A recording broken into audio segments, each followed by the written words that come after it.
بسم اللہ الرحمن الرحیم۔ ایک مرتبہ ہارون الرشید نے 4 حکماء کو جمع کیا اور ان سے یہ سوال کیا کہ مجھے یہ بتاؤ کہ کون سی دوا ہے جس کا کوئی نقصان نہیں ہے، سائیڈ ایفیکٹ نہیں ہے۔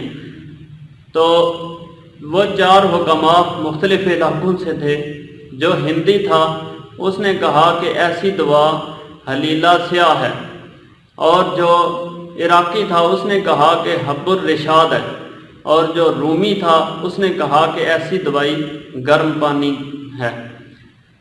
تو چوتھا جو سوادی تھا، یعنی سواد کا رہنے والا، اس نے کہا کہ یہ تینوں غلط ہیں، میرے نزدیک سب سے بہترین دوا یہ ہے کہ جب خوب بھوک لگے تو اس وقت انسان کھانا کھائے، اور جب ابھی بھوک باقی ہو تو انسان کھانا چھوڑ دے۔ تو اس پر چاروں متفق ہو گئے، تمام حکماء نے اس پر اتفاق کر لیا۔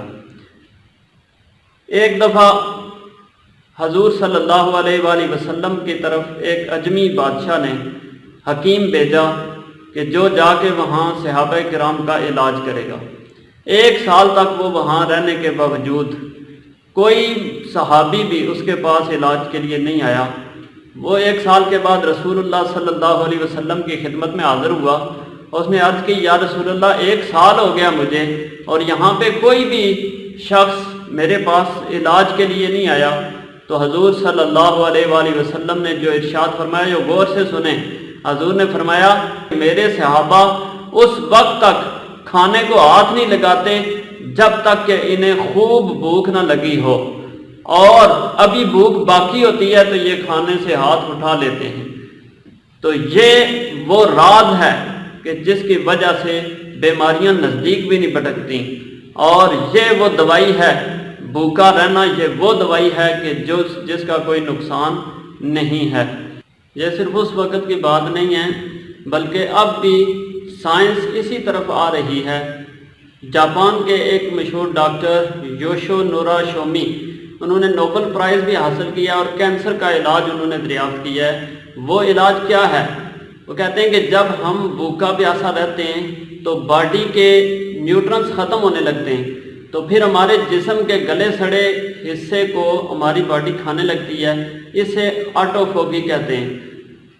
اس وجہ سے کینسر کی پرسنٹیج کم ہونا شروع ہو جاتی ہے۔ ان سے پوچھا گیا کہ کتنے دن بھوکا پیاسا رہا جائے تو یہ فائدے حاصل ہوتے ہیں، تو وہ کہتے ہیں کہ 1 سال میں تقریباً 20 سے 25 دن جب بندہ ایسا رہے، اس طرح کے 9 سے 10 گھنٹے ہر روز وہ بھوکا پیاسا رہے، تو اس کو یہ فائدے حاصل ہونا شروع ہو جاتے ہیں۔ جسم اس کا ریسائکلنگ کا عمل شروع کر دیتا ہے، اور جو بے شمار ہمارے جسم کے اندر تباہ شدہ خلیے پیدا ہو جاتے ہیں، جو جراثیم پیدا ہو جاتے ہیں، اور مس فولڈڈ پروٹینز جو نقصان دہ ہوتے ہیں، یہ سارے پھر تبدیل ہونا شروع ہو جاتے ہیں امائنو ایسڈز اور فیٹی ایسڈز میں، جو کہ فائدہ مند ہوتے ہیں۔